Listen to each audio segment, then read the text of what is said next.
City Council regular meeting agenda, April 6, 2021. Closed session from 6 p.m. to 7 p.m. Open session begins at 7 p.m. You can participate by teleconference by calling 605-468-8002, access code number 156811 #. Additionally, the meeting will be streamed on YouTube Live. If you choose to attend the council meeting in person, seating is limited.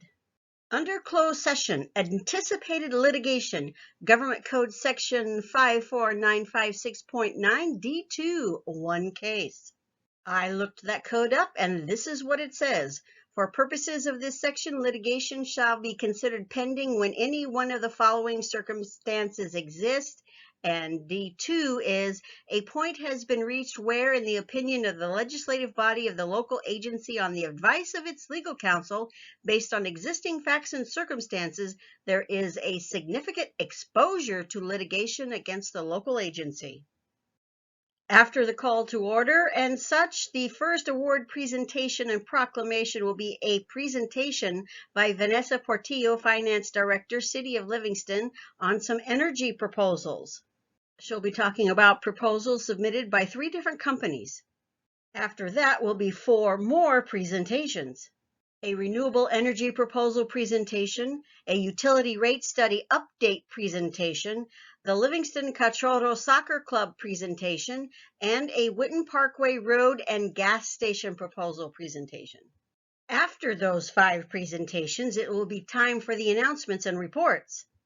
And after all that, there will be a public hearing on a resolution amending the schedule of planning permit fees. Next will be time for citizens' comments, where members of the public are allowed to address the City Council on any item not otherwise on the agenda. The consent agenda is a short one, only 2 items, but there are 6 items under discussion and potential action items. Number 9, appointments to the Planning Commission. Number 10, expressing solidarity with farmers protesting the passage of farming bills in India. Number 11, resolution adopting revisions to the classification specifications of water wastewater positions. Number 12, approve well expenses for emergency repairs to well 9, well 11, and well 16. Recognize Foster Farms for partnering with the city and assisting with covering well repair costs. Number 13, resolution awarding the supply of a skid-mounted sludge thickener to Process Water Technologies. And finally, number 14, discussion and possible direction on pop-up shop events within the city. Then it's on to council directions on future agenda items and adjournment, hopefully, if everything goes well, before midnight.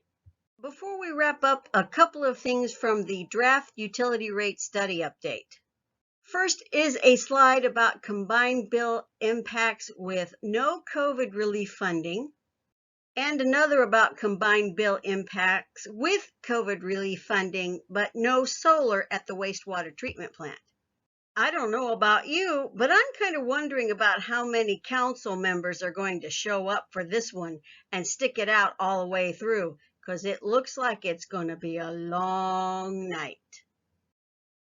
Any views or opinions expressed on these videos are my own and do not represent the views or opinions of the City Council or City of Livingston. Unless, of course, I am using direct quotes or video from City Council or other public meetings, then it's pretty obvious whose opinion is whose. Copies of source documentation available upon request.